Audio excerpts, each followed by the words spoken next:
Hello everyone, welcome back to the channel Aakash एजुटेक। आज हम लोग क्वेश्चन नंबर 10 को देखने वाले हैं, एक्सरसाइज 4.3 ऑफ क्वाड्रेटिक इक्वेशन। तो क्वेश्चन यहाँ पे कुछ इस टाइप का है। An express train takes 1 hour less than a passenger train to travel 360 kilometres between Mysore and the Bangalore without taking into consideration the time they stop at intermediate stations. If the average speed of the express train is 11 km per hour more than that of the passenger train, find the find the average speed of the two trains. अगर आप question को समझ पा रहे होंगे तो question में बोला जा रहा है कि एक एक्सप्रेस ट्रेन है और एक क्या बोलते हैं, एक एक्सप्रेस ट्रेन है और एक पैसेंजर ट्रेन है, ठीक है। और टोटल डिस्टेंस कितना, 360 किलोमीटर है, क्योंकि इसे ट्रैवल कितना करना पड़ रहा है, 360 किलोमीटर ट्रैवल करना पड़ रहा है, दोनों को इक्वल डिस्टेंस है, ठीक है। और डिस्टेंस बिटवीन ये मैसूर और बेंगलोर है। और साथ में ये भी कहा जा रहा है कि without taking into the consideration of the time they stop at intermediate station. मतलब इंटरमीडिएट स्टेशन मतलब मैसूर और बेंगलोर के बीच में मान लेते हैं कुछ और सारे स्टेशन आ रहे होंगे, तो उनको कंसिडरेशन में नहीं लेना है कि उस स्टेशन पे ट्रेन रुकी होगी या नहीं रुकी होगी, ठीक है, या ट्रेन लेट हो रही होगी, कुछ भी वो सब कंसिडरेशन में नहीं लेना है। मतलब डायरेक्टली हमें अप्रोच करना है कि पैसेंजर ट्रेन और ये एक्सप्रेस ट्रेन जो है, दोनों के बीच ओवरऑल डिस्टेंस है 360 किलोमीटर, एंड ये बिना रुके जो है दोनों train Mysore to Bangalore travel करती है, ठीक है। अब बोला जा रहा है कि if average speed of the express train is 11 kilometre more then that of the passenger train. मतलब अगर पैसेंजर ट्रेन की स्पीड x किलोमीटर हम लेट कर लेंगे, देन एक्सप्रेस ट्रेन की स्पीड कितना हो जाएगा, 11 किलोमीटर पर आवर उससे मोर, मतलब अधिक। If passenger train speed is x kilometre,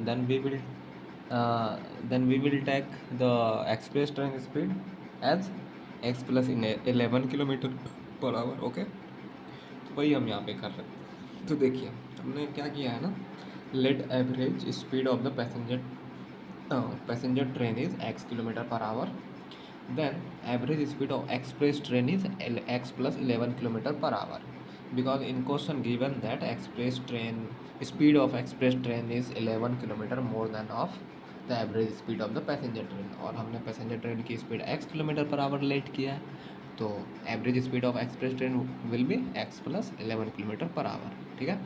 और हमें पता है कि टोटल डिस्टेंस कितने हैं, 132 किलोमीटर।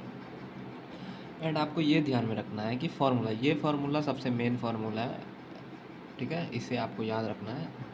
क्या है, speed equals to distance upon time. Speed का फॉर्मूला होता है डिस्टेंस अपॉन टाइम। ये आपको कैसे मतलब याद रहेगा आपको, आप ये याद रखें सिर्फ कि किसी भी चीज़ का स्पीड आप कैसे दिखाते हैं, ऐसे जैसे कि यहाँ पे क्या है, x किलोमीटर पर आवर, या किसी का होता मान लेते हैं 5 किलोमीटर पर आवर। तो 5 किलोमीटर पर आवर, इससे क्या पता चल रहा है ना कि 5 किलोमीटर जो है वो पर आवर जो है वो ट्रैवल कर रहा है। इसका मतलब ऊपर में किलोमीटर है, मतलब वो किसका यूनिट है, डिस्टेंस का। और पर आवर, आवर किसका है, टाइम का। तो स्पीड का फॉर्मूला क्या हो गया, डिस्टेंस अपॉन टाइम। ऐसे आपको याद रखना है, ठीक है। और यहाँ से अगर आपको ज़रूरत मान लेते हैं टाइम की पड़ेगी, मतलब टाइम का अगर आपको ज़रूरत पड़ेगा, तो आप क्या करेंगे ना, टाइम को क्रॉस मल्टीप्लाई कर दीजिए स्पीड से, ठीक है। मतलब स्पीड वाले प्लेस से और स्पीड को क्रॉस मल्टीप्लाई करके टाइम की जगह में लेते आइए। तो टाइम यहाँ आ जाएगा, स्पीड यहाँ आ जाएगा। तो देखिए यहाँ पे मैंने लिखा है ना, time equals to distance upon speed, ठीक है, क्योंकि अभी हमें टाइम की ज़रूरत है। So time taken by passenger train for 130 kilometre is कितना हो जाएगा, डिस्टेंस अपॉन स्पीड क्या होता है, टाइम। तो डिस्टेंस हमारा 132 किलोमीटर, ये थोड़ा यहाँ पे मैंने गलती लिख दिया था, इसलिए मैंने यहाँ पे काटा है, तो आपको इसके लिए कंफ्यूज नहीं होना है, ठीक है। तो time taken by the passenger train क्या हो जाएगा, डिस्टेंस अपॉन स्पीड। और डिस्टेंस 132 किलोमीटर है, और स्पीड कौन सा पैसेंजर ट्रेन का, x किलोमीटर, तो 132 बाय x हो जाएगा। ये आवर में आएगा आंसर, ठीक है। मतलब ये पैसेंजर ट्रेन का जो टाइम आएगा 132 बाय x वो आवर में आएगा। Similarly time taken by the express train for 130 kilometre, क्योंकि सेम डिस्टेंस ट्रैवल करना है दोनों को, और एक चीज़ मैंने यहाँ पे भी गलती किया क्वेश्चन में, मैंने यहाँ पे 132 होना चाहिए ना, यहाँ पे मैंने 360 लिख दिया। नहीं पता 360 मेरे माइंड में क्यों आ रहा है। यहाँ पे 132 किलोमीटर आएगा, ठीक है, ये आपको ध्यान में रखना है। सो एनीवे यहाँ क्या हो जाएगा, time taken by the express train for 132 kilometre is distance upon speed, because time equals to distance upon speed. Distance 132 kilometre ही है और स्पीड क्या है इसका एक्सप्रेस ट्रेन का x प्लस 11 किलोमीटर, तो x प्लस ये 11 है, ठीक है, और ये भी आवर में आएगा। अकॉर्डिंग टू क्वेश्चन यहाँ पे देखिए, अकॉर्डिंग टू क्वेश्चन क्या कह रहा है ना, if average speed of the express train is 11 kilometre more than the speed of passenger train, ठीक है। यहाँ ऊपर देखिए, express train takes 1 hour less than a passenger train to travel 132 kilometre. मतलब यहाँ पे ये बोला जा रहा है कि 132 किलोमीटर डिस्टेंस ट्रैवल करने के लिए जो है एक्सप्रेस ट्रेन जो है पैसेंजर ट्रेन से 1 आवर टाइम कम कंज्यूम करता है, मतलब 1 आवर कम टैक करता है, लेता है, ठीक है। तो इसका मतलब क्या हुआ ना कि अगर हम क्या बोलते हैं ना स्पीड, सॉरी ये टाइम जो बोला कि 1 घंटा कम लेता है ये एक्सप्रेस ट्रेन पैसेंजर ट्रेन से, तो इसका मतलब हम बोल सकते हैं ना, अगर हम एक्सप्रेस ट्रेन सॉरी अगर हम passenger, so it is given that an express train 1 hour less than a passenger train to travel 132 kilometer between Mysore and Bangalore. So this is time taken for the passenger train is 132 by x hour, and time taken by the express train is 132 by x plus 11 kilometer. So if we subtract the time of passenger train to the sorry we subtract the time of express train to the passenger train, then we will get 1 hour, because time taken by the passenger train is 1 hour more than that of the express train, because it is clearly given in question. An express train takes 1 hour less than passenger train. That means if if express train has 1 hour less time taken by the passenger train, that it means 1 hour is 1 hour is uh, 1 hour time is more consume the passenger train, okay. So according to question we will subtract passenger train's time minus express train time, so we will get 1. Now LCM of x and x plus 11, so you will see that x into x plus 11, then if you simplify it, then x and divided by x into this, then we will find x plus 11, and 132 is multiplied after that, minus when you will divide by x plus 11 to this term, then you will get x, then x will multiply by 130 and overall equals to 1.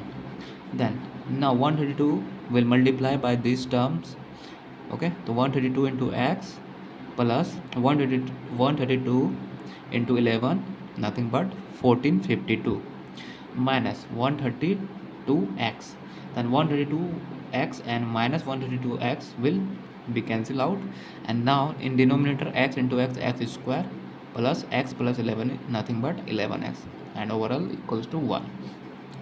Now we will do cross multiplication, okay. X square plus 11x multiplied by 1, it is x square plus 11x, and equals to, here is only 1452, then equals to 1452. Now we will uh, take 1452 in left side, then the sign of 1452 will be negative, and here is nothing but equals to 0. Now we will find out the value of x, that is roots of this quadratic equation, because you know that it is general form of the quadratic equation, and now we will find out the roots of this quadratic equation by using factorization method and also using the quadratic formula. And what is the quadratic formula? X equals to minus b plus minus under root of b square minus 4ac by 2a. But here we will I do here factorization method, then 11x breaks into 44x minus 33x, because when you will solve this you will get 11x, and when we will multiply 44x and minus 33x, then you will get the value of x square multiplied by minus 52 14 minus 4 sorry x square multiplied by minus 1452. Because what is the criteria for the factorization? We will break the middle term. For that we will get the value of first term and last term multiplication value, मतलब multiply value. जब हम first term और last term को multiply करेंगे तो हमारा जो है वैल्यू, जो हम 11x मतलब मिडिल टर्म को जो हम ब्रेक करेंगे, उन दोनों को मल्टीप्लाई करने के बाद फर्स्ट टर्म और लास्ट टर्म के बराबर आना चाहिए, एंड जब ऐड करें तो वो मिडिल टर्म के बराबर आना चाहिए। ठीक है ना। यहाँ से अब हम क्या करेंगे ना, x को कॉमन ले लेंगे, तो x कॉमन लेने के बाद यहाँ बच जाएगा x और यहाँ बच जाएगा 44, और यहाँ से हम माइनस 33 कॉमन लेंगे तो यहाँ बच जाएगा x, और यहाँ minus plus minus into minus यहाँ प्लस हो जाएगा, और 33 से जब डिवाइड करेंगे 1452 में तो 44 आएगा। बिकॉज क्योंकि हमने यहाँ पे क्या किया है ना, 1452 को एक तरीके से मल्टीप्लाई हम कर सकते हैं 44 और 33 से, मतलब इन दोनों को मल्टीप्लाई करने के बाद इतना ही आएगा, तो इसलिए यहाँ पे 44 बचा। ठीक है, ऐसे आप डिवाइड करके देख सकते हैं तो इतना ही आएगा। और आप क्या देखेंगे यहाँ पे ना, x प्लस 42 और यहाँ भी x प्लस 42, मतलब ये जो ब्रैकेट है कॉमन आ जाएगा, और जो बचेगा उसको भी ब्रैकेट में दिखाना है। तो यहाँ बच गया x, यहाँ बचेगा माइनस 33, तो यहाँ माइनस इक्वल टू 0 ना। एक बार इस ब्रैकेट को हम इक्वल टू 0 करेंगे, एक बार इस ब्रैकेट को, जब इस ब्रैकेट को इक्वल टू 0 करेंगे तो x इक्वल टू आ जाएगा माइनस 44, एंड जब इस ब्रैकेट को इक्वल टू 0 करेंगे तो x इक्वल टू आ जाएगा 33, क्योंकि ये राइट साइड जाएगा तो साइन चेंज हो जाएगा, तो इधर आ जाएगा 33। So speed can not be negative, आपको पता है स्पीड नेगेटिव नहीं हो सकता है। आप थोड़ी ना बोलेंगे कि a train have speed of minus 32 kilometre और minus 22 kilometre per hour, you cannot say it because speed cannot express in negative terms. okay, so negative नहीं होगा यहाँ पे, तो x बराबर minus 44, so x does not equal to minus 44 kilometre per hour होगा, and so require value of x is 33 kilometre, जो कि 33 kilometre हमने क्या लिया, सॉरी ये x का वैल्यू है ना, x equal to 33 kilometre per hour, और हम लोगों ने x किसको एज्यूम किया था, let the average speed of the passenger train is x, तो पैसेंजर ट्रेन की स्पीड कितना हो जाएगा, x किलोमीटर यहाँ पे देखिए। So speed of the passenger train x equals to 33 kilometre per hour, and speed of the express train will be क्या हो जाएगा x प्लस 11, तो x में मतलब 33 में हम 11 ऐड करेंगे तो 44 किलोमीटर पर आवर आ जाएगा स्पीड। और हमें यही फाइंड आउट करना था, क्या है ना, find out the average speed of the two train, एक पैसेंजर ट्रेन है और एक एक्सप्रेस ट्रेन है, तो हमारा दोनों आंसर निकल गया। सो आई होप कि आपको समझ में आया होगा। और एक चीज़ आप लोग ध्यान रखिएगा कि कोई भी क्वेश्चन को अगर आप एक बार समझ लेंगे ना तो फिर आप जल्दी भूलेंगे नहीं। कॉन्सेप्ट अगर क्लियर हुआ तो फिर आपके लिए कोई भी क्वेश्चन जो है, मतलब रिलेटेड क्वेश्चन जिस टाइप का आपने कॉन्सेप्ट सीखा है वो आप आसानी से कर पाएंगे। लेकिन बहुत बार क्या होता है कि आप स्पीड में बहुत सारे क्वेश्चंस को देख लेते हैं या किसी भी कॉन्सेप्ट को समझने की कोशिश करते हैं, तो वो लास्ट नहीं, मतलब क्या बोलते हैं, लॉन्ग लास्टिंग आपके दिमाग में नहीं रहता है, मतलब शॉर्ट टर्म के लिए जो है आपके माइंड में आ जाता है, फिर आप भूल जाते हैं। तो मेरा फोकस ये रहता है कि आपको अच्छे से मैं समझा पाऊँ और आपको समझ भी आए। ठीक है, तो आई होप कि आप समझ पा रहे होंगे मेरे बातों को। एंड अगर चैनल पर न्यू है तो ज़रूर चैनल को सब्सक्राइब करें एंड लाइक करें, कमेंट करें, अपने दोस्तों में शेयर भी करें। ठीक है, और मिलते हैं नेक्स्ट वीडियो में। तब तक के लिए अपना ध्यान रखिए, सुरक्षित रहिए और मस्त रहिए। Take care, bye.